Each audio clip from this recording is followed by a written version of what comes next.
शुद्धं मार्गस्य नेतारं वेतारं कर्मभूभुतां ज्ञातारं विश्वतत्त्वानां वन्दे तद्गुणलब्धये श्रीवर्धमानमाध्याय घाटे सङ्घातघातनं विद्यास्पदं प्रवक्ष्यामि तत्त्वात्मशोत्रवार्तिकम्। भगवान की जय। देवाली श्री पार्श्वनाथ भगवान की जय। परम पूज्य आचार्य श्री उमा स्वामी जी महाराज की जय। आचार्य श्री विद्यानंद स्वामी जी महाराज, आचार्य श्री अभिनंदन सागर जी महाराज की जय। परम पूज्य आचार्य गुरुदेव सुंदर सागर जी महाराज की जय। गुरुदेव संत भद्र स्वामी की जय। परम पूज्य आचार्य श्री सागर मुनि महाराज की जय। नमस्कार।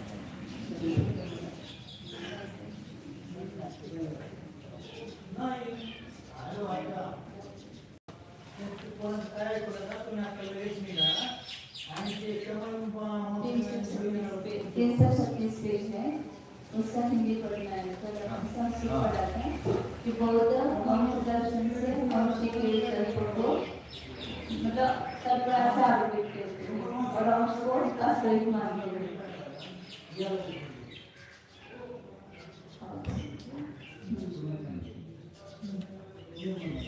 यदि इस पर बोध यूं कहें कि विषय भी एक होना चाहिए और सामग्री भी एक सी होनी चाहिए।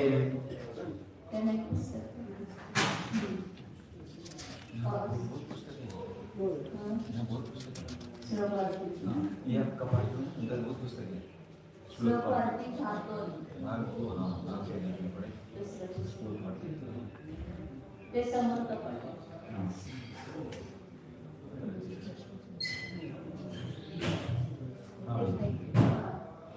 विषय भी एक होना चाहिए, सामग्री भी एक सी होनी चाहिए, तब दर्शन से विकल्प का अनुभव हो जाएगा।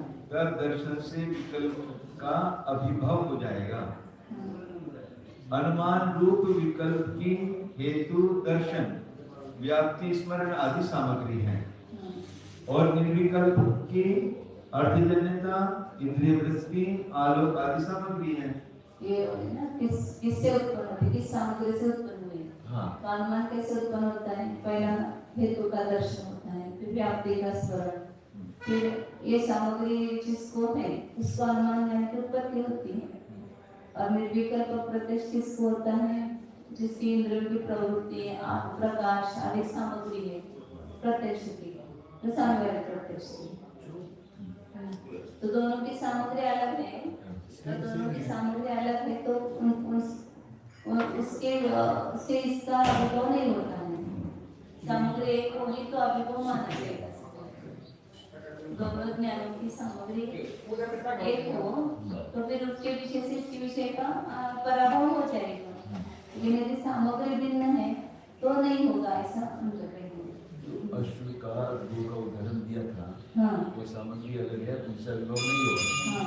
तो सामग्री दोनों की एक होगी तो एक दूसरे से अनुभव हो जाएगा। वो दोनों की सामग्री एक मान रहे हैं। हाँ। किसकी? सविकल्प ज्ञान का निर्विकल्प। हाँ। हाँ। जो बोलते हैं हाँ। आचार्य वो भी दिखा देंगे कि उनकी भी सामग्री एक ही अलग है। हाँ। अतः भिन्न भिन्न सामग्री से जन्य होने के कारण क्षणिकत्व जानने वाले अनुमान रूप विकल्प का शब्द स्वरूप स्वलक्षण को जानने वाले निर्विकल्पक दर्शन से छिपाया जाना नहीं होता है।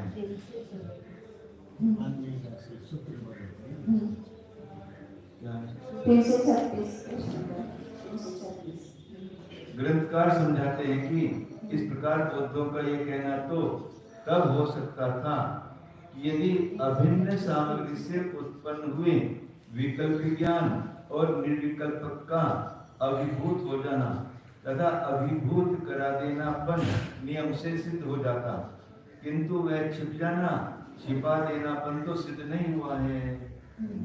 ये बात यदि सिद्ध हो जाए कि जो अभिन्न सामग्री से उत्पन्न हुए हैं उसमें से एक अभिभाव्य है और एक अभिभावक है।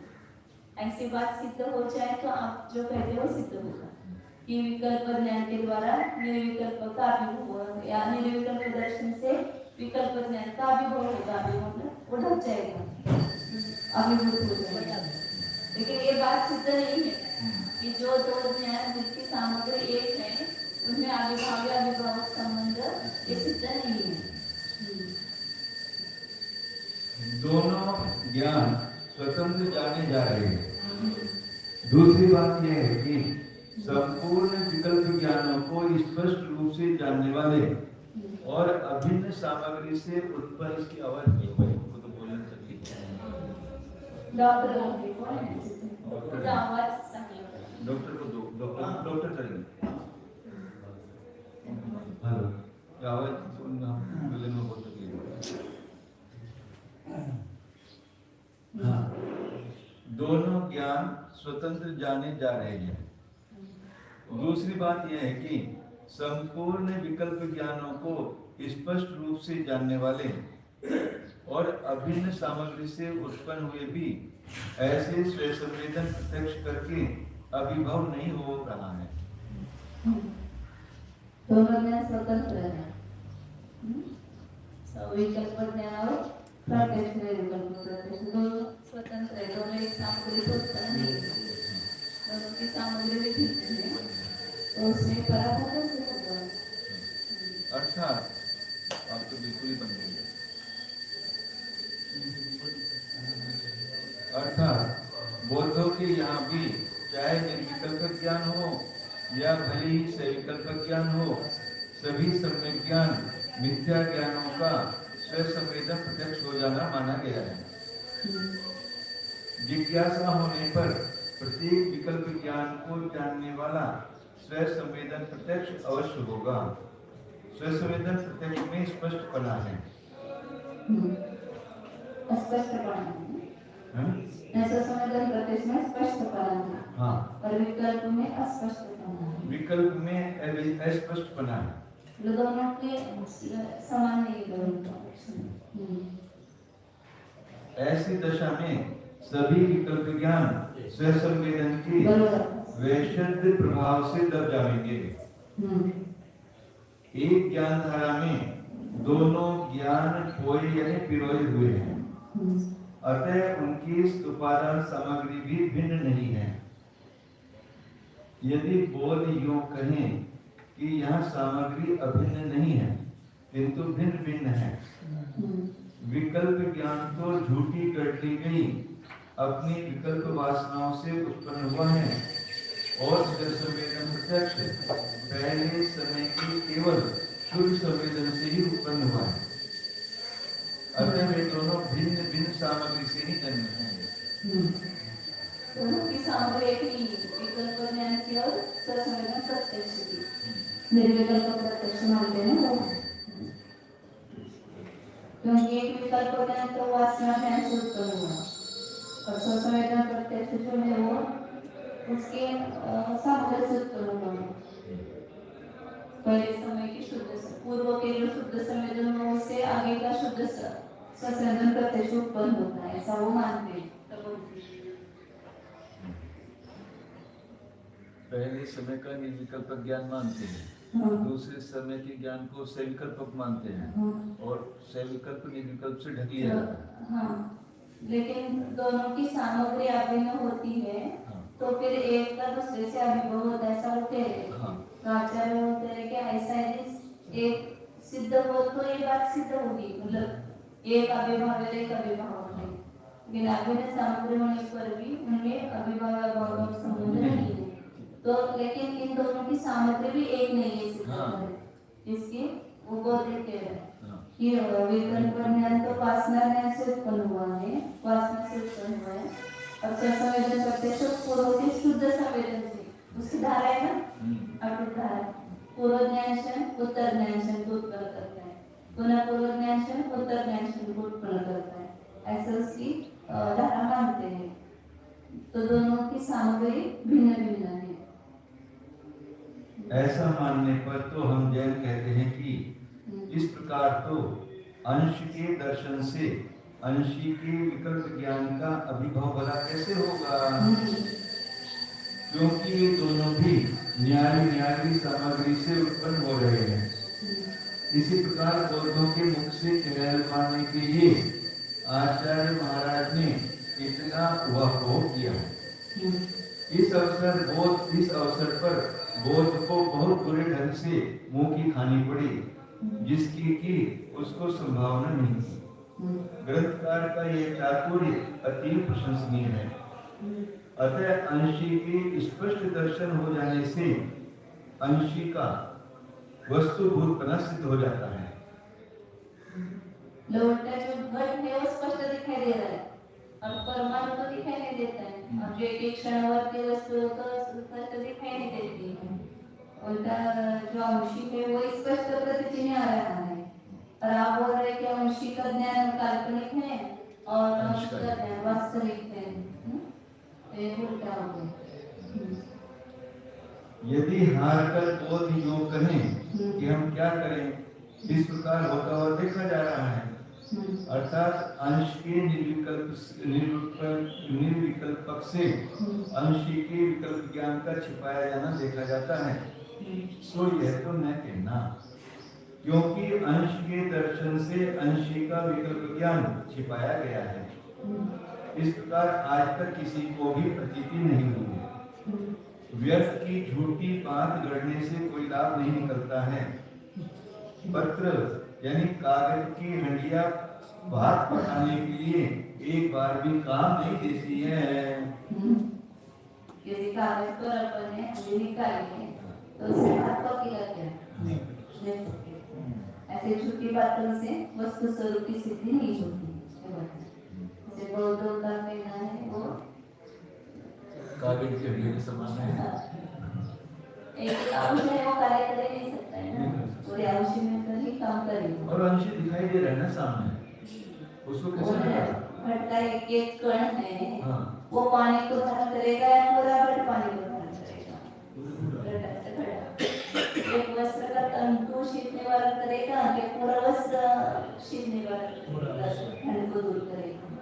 तो अंशी ही की स्पष्ट प्रतीति हो रही है और उसको काल्पनिक है, और अंश जो है वो नहीं दिखाई देते, उसको वास्तविक मानते हैं। ननुच्चयपि विकल्पः स्पष्ट आभा अनुभूयते न च असुयुक्तः तस्य स्पष्ट अवभासित्वेन व्याप्तत्वात् तदुक्तम्। न विकल्प अनुविधस्य स्पष्ट अर्थ प्रतिभासता इति। अब अपना वापिस आता है अपना पक्ष, या कोर्ट चलता है, एक बार इनका पक्ष हो गया कि उसके विरुद्ध में दूसरा पक्ष खड़ा हो जाता है। तो अभी आचार्य ने उत्तर दिया तो बौद्ध अपना अपना पक्ष रखता है, तुरंत नहीं छोड़ता है अपने। वो कहता है कि आप जो बोल रहे हैं वो कि विकल्प मतलब उसके प्रभा, तो उसकी स्पष्ट ज्ञान होता है, ऐसा आप जो कह रहे हो वो युक्त नहीं है। विकल्प स्पष्ट रूप से प्रकृति में आता है, उसका स्पष्ट प्रकाश है, अनुभव में आता है, ये बात युक्त नहीं है, क्योंकि तस्य अस्पष्ट अभासित है, वो तो अस्पष्ट रूप से अभासित होता है, उस रूप से व्याप्त है। क्योंकि ये बात आगम में भी कही है, आगम की साक्ष्य देता है कि न विकल्प अनविद्यस्य स्पष्टार्थ प्रतिभासता, जो विकल्प से अविद्य मतलब स्पष्ट विकल्प ज्ञान से युक्त है, उसका स्पष्ट अर्थ प्रतिभासित नहीं होता। स्पष्ट अर्थ प्रतिभासिता विकल्प ज्ञान में नहीं है, विकल्प में ही स्पष्ट अनुभव होता है, ऐसा मानते हैं। विकल्प ज्ञान में स्पष्ट अनुभास कैसे होगा? विकल्प ज्ञान में अपन क्या बोलते हैं कि जैसे अंशी को जानने वाला ज्ञान है विकल्प ज्ञान, हाँ वही तो उसकी स्पष्ट प्रतीति हो रही है ना, लेकिन उसका कहना वो है कि निर्विकल्प संवेदन से स्पष्ट प्रतीति होती है, और विकल्प ज्ञान से जो होती है वो स्पष्ट प्रतीति नहीं होती। ततः अस्य दर्शना अभिभवात् एव स्पष्ट प्रतिभास अन्यथा तद संभवात् इति चेत न विकल्पस्य अस्पष्ट अविभाषित्वेन व्याप्ति असिद्धेः। इसलिए वो बौद्ध कह रहे हैं, इसलिए इसका दर्शन के अभिभव से, मतलब निर्विकल्प प्रत्यक्ष को दर्शन कहता है, उस दर्शन के अभिभव से मतलब पराभव से उसका स्पष्ट प्रतिभास है। अन्यथा तथा संभव नहीं तो फिर वो उसका संभव ही नहीं है। वो इति चेत ऐसा वो बौद्ध कहता है। तो आचार्य कह रहे कि विकल्प जो है उससे स्पष्ट प्रतीति अस्पष्ट अवभास के साथ उसकी व्याप्ति सिद्ध नहीं है। आप बोल रहे हैं कि विकल्प ज्ञान में स्पष्ट प्रतिभास नहीं है, तो स्पष्ट प्रतिभास का अभाव ये विकल्प ज्ञान के साथ उसकी व्याप्ति नहीं है। तो जो विकल्प ज्ञान होगा उसकी स्पष्ट अर्थ प्रतिभासता नहीं है, ये व्याप्ति सिद्ध नहीं है। तो उसकी व्याप्ति नहीं है तो फिर उसका अस्पष्ट अर्थ कैसे ज्ञान होगा। बौद्धों का कहना क्या है कि निर्विकल्प जो ससंवेदन प्रत्यक्ष ज्ञान है वो स्पष्ट है, उसकी प्रतीति जो अंशी का ज्ञान हो रहा है विकल्प ज्ञान के द्वारा। और में आपको विकल्प होता है कि यह घट है यह पट है, ये विकल्प ज्ञान के द्वारा जान रहे हो, वो वास्तविक नहीं है, काल्पनिक है। तो क्योंकि उसका अस्पष्ट अर्थ प्रतिभासता नहीं है, उसकी वो स्पष्ट नहीं जानता है। नहीं घट है लेकिन उसका जो प्रतिभास हो रहा है वो कल्पना, आपका विभ्रम हो रहा है, ऐसा कहना है उसको। और जो पहले समय में जो निर्विकल्प प्रत्यक्ष हुआ वो स्पष्ट प्रतीति है निर्विकल्प ज्ञान, लेकिन उसको बोल नहीं सकते, उसको कह नहीं सकते, वो हमारे का विषय नहीं है निर्विकल्प प्रत्यक्ष। फिर विकल्प ज्ञान के द्वारा उसका विकल्प उठता है, जो आपने निर्विकल्प प्रत्यक्ष से जाना उसका बाद में विकल्प ज्ञान के द्वारा ये विकल्प होता है कि यह घड़ा है, यह नीला है, यह पीला है, ऐसा। तो वो काल्पनिक है, ऐसा कहता है। और जो निर्विकल्प प्रत्यक्ष से जाना वो वास्तविक है। एक एक अंश वास्तविक है और अंशी काल्पनिक है। इसलिए अंशी का ज्ञान जो होता है वो स्पष्ट नहीं होता है, अंश का जो ज्ञान होता है वो स्पष्ट होता है। तो आचार्य उल्टा कह रहे हैं कि उल्टा तो हमें प्रत्यक्ष से अंशी का ज्ञान स्पष्ट प्रतिभास हो रहा है, अंश का स्पष्ट प्रतिभास नहीं हो रहा है। तो ये आचार्य कह रहे कि विकल्प ज्ञान के साथ अस्पष्ट प्रतिभासता की व्याप्ति नहीं है। जो विकल्प होगा वो अस्पष्ट प्रतिभास का होगा, ऐसी व्याप्ति सिद्ध नहीं है। जो विकल्प ज्ञान है वो अस्पष्ट प्रतिभास है, और जो विकल्प अस्पष्ट प्रतिभास नहीं है वो विकल्प ज्ञान नहीं है, ऐसी व्याप्ति है क्या? नहीं है। आपण विकल्प सिद्धाने केवळ ज्ञानाची सिद्धी करतो ते हे धर्मीचे पद्धत धर्मी। अच्छा, धर्मीचे 3 भेद: विकल्प सिद्ध धर्मी, प्रमाण सिद्ध धर्मी, उभय सिद्ध धर्मी। तर धर्मी कशाच्या द्वारे सिद्ध आहे की ज्याची जोपर्यंत प्रमाणाच्या द्वारे सिद्धी झालेली नाही, तो आहे किंवा नाही, तर त्याला म्हणजे विकल्प सिद्ध धर्मी। सगळ्यांनी एकमत होऊन स्वीकार केलं तर ती सिद्ध झालं पाहिजे प्रमाणाच्या द्वारे। परंतु ज्यावेळेस त्याचं आहे की सर्वज्ञ आहे किंवा नाही, गाढवाचं शेंग आहे की नाही, तर त्याला म्हणजे विकल्प सिद्ध। कामादि उपकृत चेतसां कामिन्यादि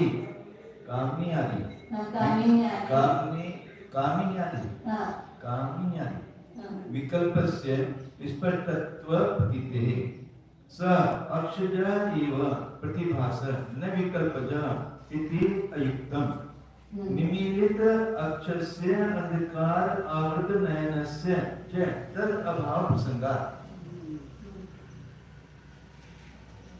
उदाहरण देकर के बता रहे हैं, जैसे कामादि उपकृत चेतसा, मतलब काम विकार से जिसका मन विकृत हो गया है, विक्षिप्त हो गया है, तो वो स्त्री का विकल्प करता है, स्त्री को याद करता है, तो फिर उसको क्या होता है, उस समय अंधकार में बैठा है, वो है ना एक श्लोक, पीता पीतो कारागार, और आंखें बंद है, गाढ़ा अंधकार है, फिर भी उसका स्त्री का चेहरा स्पष्ट प्रतीति में आ रहा है, स्मरण करता है।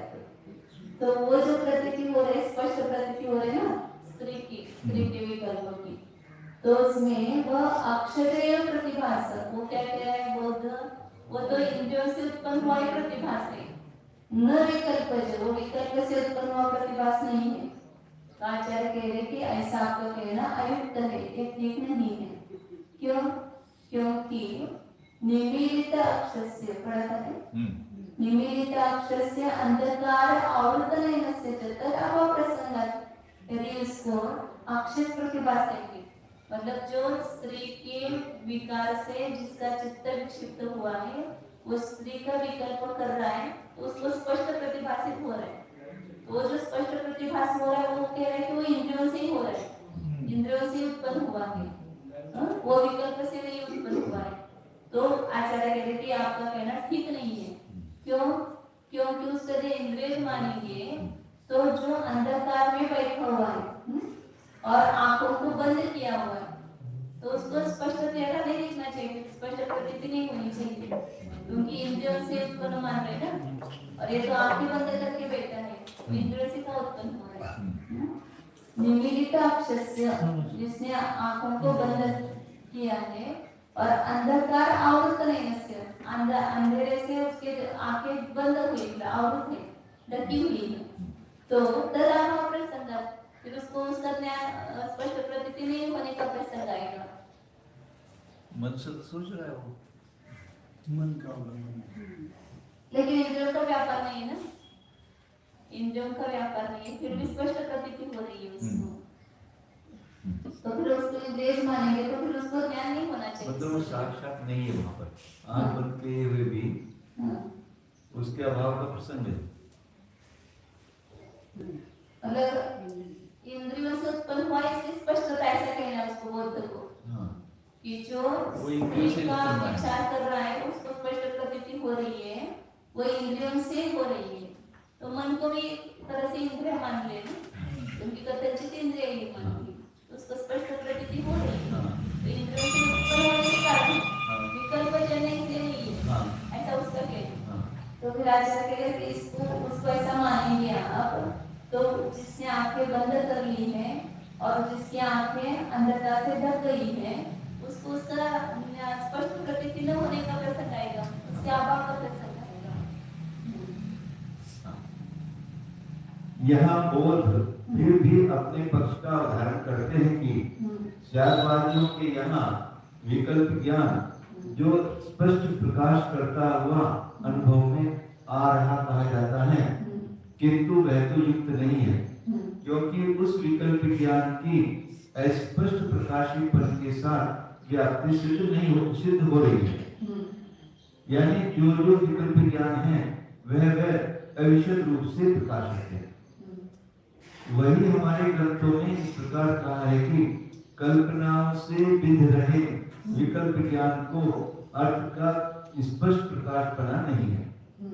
संसारिक जीवों की राग द्वेष मोहवश अनाप शनाप की गई कल्पनाएं क्या वस्तु को भला स्पर्श कर सकती हैं?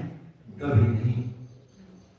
इस कारण इस विकल्प ज्ञान का निर्विकल्पक से अभिभव हो जाने के कारण ही स्पष्ट प्रतिभास हो रहा है। अन्यथा यानी दर्शन के प्रभाव बिना विकल्प में स्पष्टता का होना असंभव है। डंक के बिना कांच में इतनी बढ़िया चमक नहीं आ सकती है। अब आचार्य कहते हैं कि यह तो बौद्धों को नहीं कहना चाहिए, क्योंकि विकल्प ज्ञान के स्पष्ट प्रकाशीपन के साथ व्याप्ति असिद्ध है। घटपट आदि के अनेक विकल्प ज्ञान स्पष्ट प्रतीत हो रहे हैं। काम, शोक, भय, उन्मत्तता आदि से घिरे हुए चित्त वाले पुरुष को कामिनी, इष्टपुत्र, पिशाच, सिंह आदि पदार्थों के विकल्प ज्ञान का स्पष्ट पना प्रतीत हो रहा है। बौद्धों का ऐसा कहना कि वह विकल्प प्रतिभास तो इंद्रिय जन ही है, विकल्प जन नहीं है।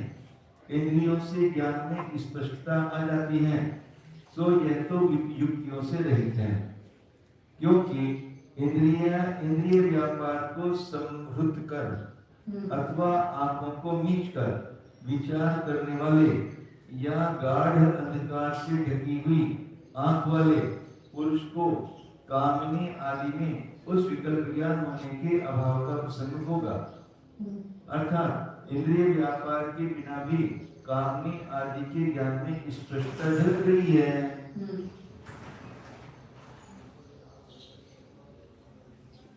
हाँ, भावना अतिशय जनित्वा दंभ के बिना कांच में इतनी बढ़िया चमक नहीं आ सकती है। मुझे कांच में दिखाई आणि काच म्हणजे सांगितलं तुम्हाला ते काचेला पाच म्हणून लागते ना कांच में जो पीछे से रंग लगाते हो हाँ उससे चमकता है। हाँ कांच चमक मतलब उसमें जो रंगीला बनाया जैसा डंक लगा होगा वैसा रंगीला मनी दिखाई देगी, स्फटिक मनी। उसके बिना तो ट्रांसपेरेंट ही है ना, उसके बिना तो कैसे दिखाई देगी। डंक में जो रंग आया है वो तो मनी में जो रंग आया है डंक के कारण ही आया है, उसका बोध कर देना है। चमक रंग के बिना कांच में इतनी बढ़िया चमक नहीं आ सकती। हाँ कुछ कांच का हाँ चले। भावना अतिशय जनितत्वात् तस्य योगी प्रत्यक्ष इति असंभाव्यम भ्रांतत्वात्। अब यदि कहेंगे बोध ऐसा कहता है यदि कोई कहेगा उसमें तो भावना अतिशय से उत्पन्न है, वो जो स्त्री की भावना कर रहा है ना भावना की अतिशयता से वो उत्पन्न हुआ है इसलिए उसको योगी प्रत्यक्षता है, तो ये तो असंभव ही है। उसको योगी प्रत्यक्ष कैसे कहेंगे, वो तो विकार से युक्त है क्योंकि भ्रांतत्वात्, वो तो भ्रांतपना होने से उसमें उसको योगी प्रत्यक्ष नहीं कह सकते। ततः विकल्पस्य एव अक्षजस्य मानसस्य वा कस्यचित् स्पष्ट मति ज्ञानावरण क्षयोपशम अपेक्षस्य अभ्रांतस्य भ्रांतस्य वा निर्माण प्रतीति सिद्धत्वात् अवयवी विकल्पस्य स्वतः स्पष्टतः उपपत्तिः सिद्धम अंशिनः स्पष्ट ज्ञान वेद्यत्वम अंशवत्। इसलिए जो विकल्प है वह कैसा है, अक्षरस्य मानसस्य वा, एक तो इंद्रियों से है या मन से है। कस्यचित् स्पष्ट मति ज्ञानावरण शोषम अपेक्षा से, जिसको मति ज्ञानावरण स्पष्ट मति ज्ञानावरण के शोषम की अपेक्षा है, ऐसे किसी विकल्प के अभ्रांतस्य भ्रांतस्य वा, भ्रांत हो या अभ्रांत हो, उसके निर्बाध प्रतीति सिद्धत्वात्, उसके बिना बाधा की प्रतीति सिद्ध होने से उसकी प्रतीति हो रही है। इसलिए अव्यय विकल्पस्य, जो अव्ययी का विकल्प है यह घट है बढ़ है इत्यादि जो विकल्प रूप ज्ञान है उसमें स्पष्टता उपपत्ति स्पष्टता सिद्ध होती है। इसलिए ये बात सिद्ध हुई कि अंशी का ज्ञान जो है वो स्पष्ट ज्ञान है वेद्यत्व, अंशी स्पष्ट ज्ञान के द्वारा जाना जाता है। जैसे अंश को आप मानते हो, ये पहले सिद्ध करने के पहले शुरू में बताया था ना, या अंशी जो है वो स्पष्ट ज्ञान के द्वारा जाना जाता है। जैसे आपका अंश स्पष्ट ज्ञान के द्वारा जाना जाता है, ऐसा अंशी भी स्पष्ट ज्ञान के द्वारा जाना जाता है। उसको उसी का दृष्टांत देना पड़ता है ना, उसने जो माना वही दृष्टांत देते उसको। तच्च न कल्पना आरोपितत्वे संभवति इति तस्य अनारोपितत्व सिद्धेः। जो अंशी का ज्ञान है धर्मी का ज्ञान है वो कल्पना से आरोपित नहीं है, इसलिए उसमें अनारोपित फल की सिद्धि होती है। भावना ज्ञान के चमत्कार से उत्पन्न हो जाने के कारण उस कामनी आदि के ज्ञान को योगी प्रत्यक्ष मान लिया जाए, यह तो असंभव है, क्योंकि काम पीड़ित पुरुषों को वियुक्त अवस्था में कामनी का ज्ञान होना या शोकी पुरुष को मृत पुत्र का सन्मुख दिखना, ये सब विपर्य ज्ञान है। भला अतीन्द्रिय दर्शी योगी के विपर्य ज्ञान होने की संभावना कहाँ है? बौद्धों ने 4 प्रत्यक्ष माने, एक इंद्रिय प्रत्यक्ष, एक मानस प्रत्यक्ष, योगी प्रत्यक्ष और स्वसंवेदन प्रत्यक्ष, ऐसे 4 प्रत्यक्ष ज्ञान माने हैं। तो उसको आप कौन सा प्रत्यक्ष कहेंगे? इंद्रिय प्रत्यक्ष में मानस प्रत्यक्ष में तो योगी प्रत्यक्ष को तो असंभव ही है, तो संभव ही नहीं योगी प्रत्यक्ष होना। बौद्धों का साहस तो देखिए कि जिन्होंने इंद्रियों की सहायता किए बिना झूठे विकल्प ज्ञानों में स्पष्टता की रक्षा करने के लिए कार्ड शौकी जीवों को प्रत्यक्षदर्शी योगी मानने का विचार कर लिया है। कामुक चाहिए क्या? कामुक और शौकी, कामुक होना चाहिए। हाँ। कामुक हो गए। कामुक और शौक, कामुक भी बोलते हैं क्या? हैं? कामुक नहीं, कामुक कामुक होना चाहिए। अच्छा पेंसिल।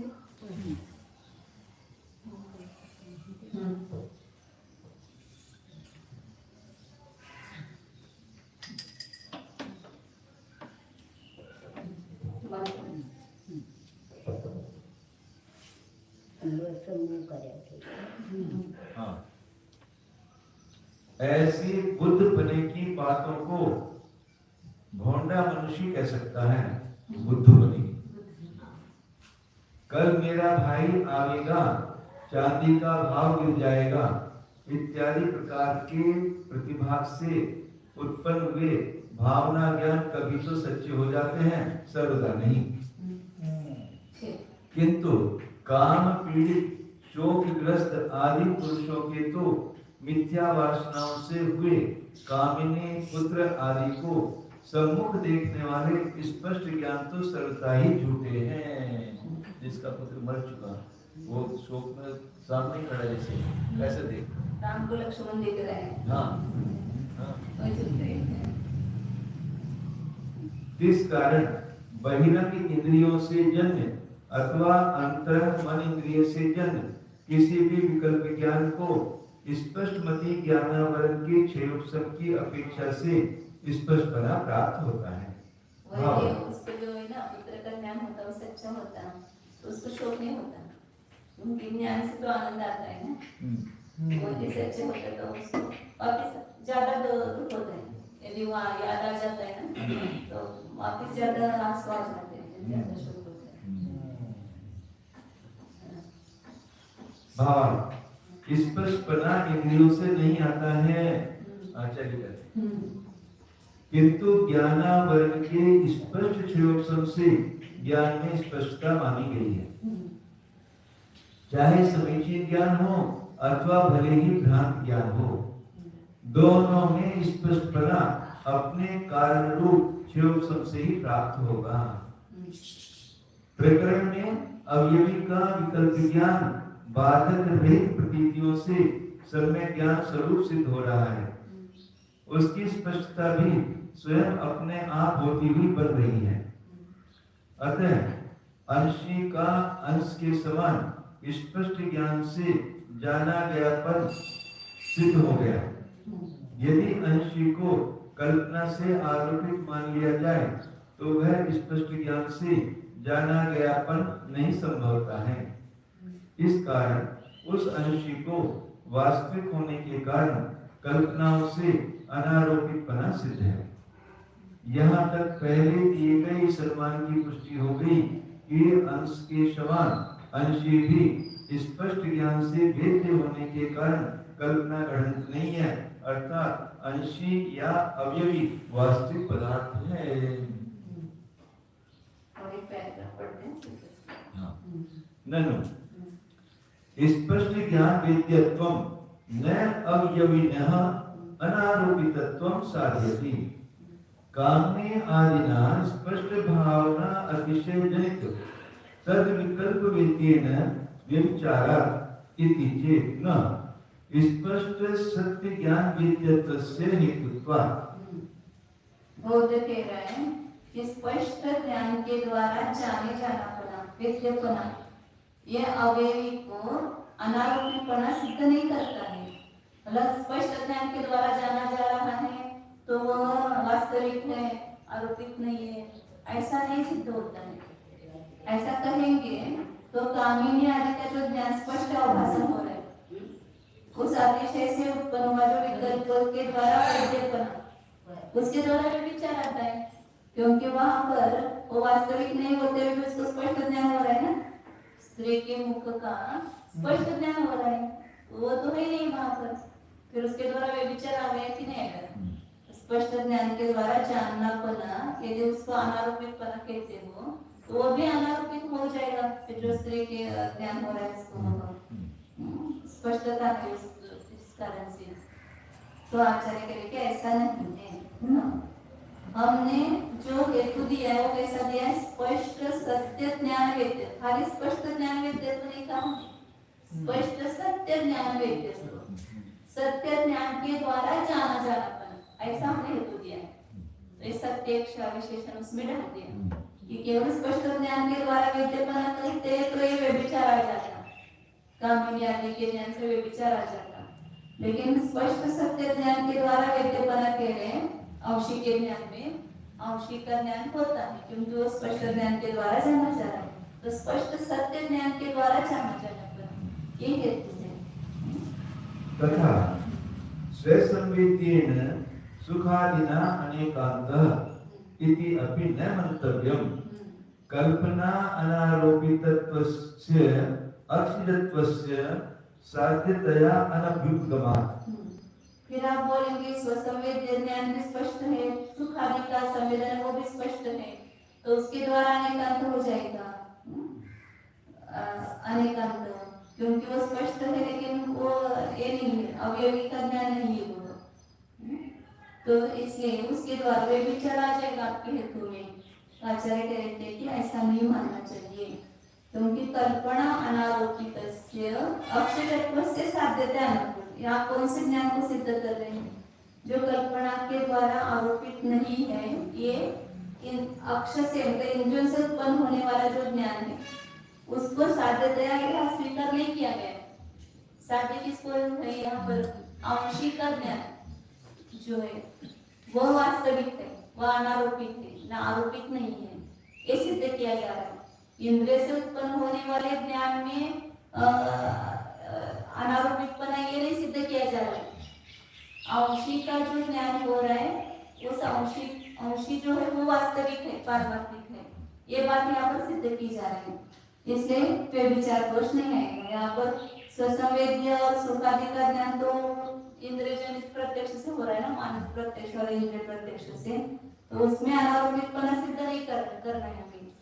किसमें अनारोपितपना सिद्ध करना है? अंशी के ज्ञान में।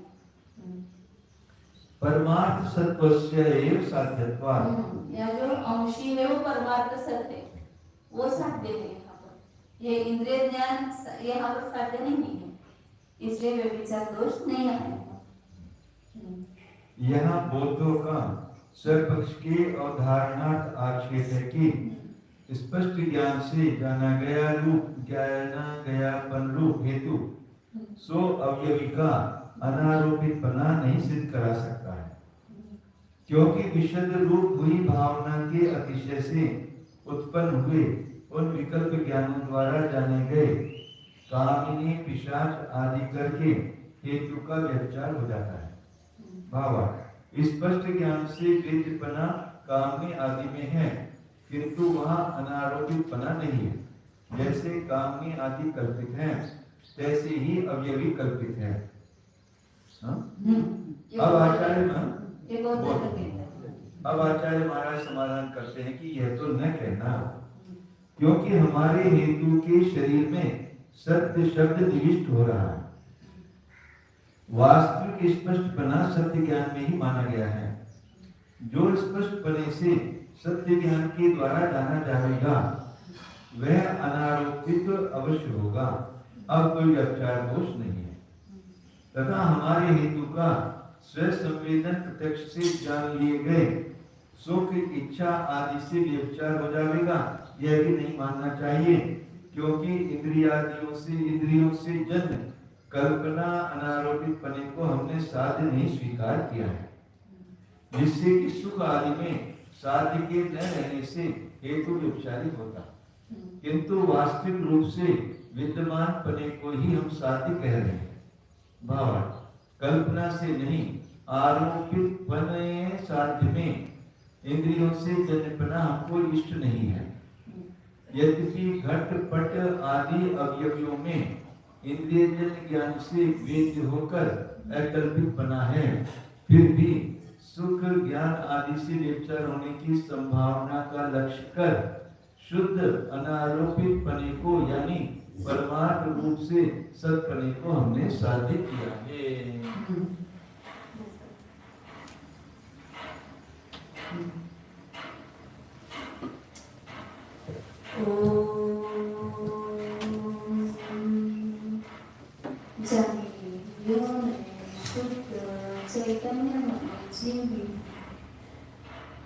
ज्ञान दर्शन संपन्न अपने को देखिए, स्पष्ट ज्ञान से प्रतीति में आ रहा है। अनंत धर्मों से युक्त एक धर्मी अपने स्वानुभव प्रत्यक्ष से स्पष्ट प्रतीति में आ रहा है। मैं एक अनादि अनंत अखंड अनंत धर्मों का एक पिंड स्वरूप धर्मी हूँ, एक अवयवी हूँ, एक अंश हूँ।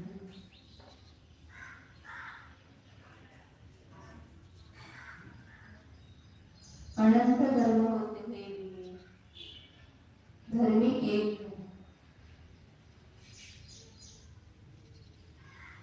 अभिनय से देखो तो वस्तु एक ही है, निर्णय से देखो तो उसमें अनंत अंश है। अनंत अंश होते हुए भी वस्तु निरंश है, अखंड है, अद्भुत। ऐसी ये वस्तु व्यवस्था है, यह चैतन्य चमत्कार अद्भुत है। उस अद्भुत चैतन्य के चमत्कार को देखो। ये सब कौन जान रहा है? इस देह देवालय में स्थित जो ज्ञानमय भगवान आत्मा है, वही तो जान रहा है। मैं हूँ की प्रतीति हर समय हो रही है, तो इस संवेदन प्रत्यक्ष से ही अपना अस्तित्व सिद्ध है। तो देखो अपने को एक ज्ञानमय वस्तु रूप से देखो। ज्ञान अमूर्तिक है, मैं अमूर्तिक ज्ञानमय शुद्ध चैतन्य की मूर्ति हूँ। चैतन्य धातु स्वरूप एकत्व विभक्त स्वरूप शुद्ध एको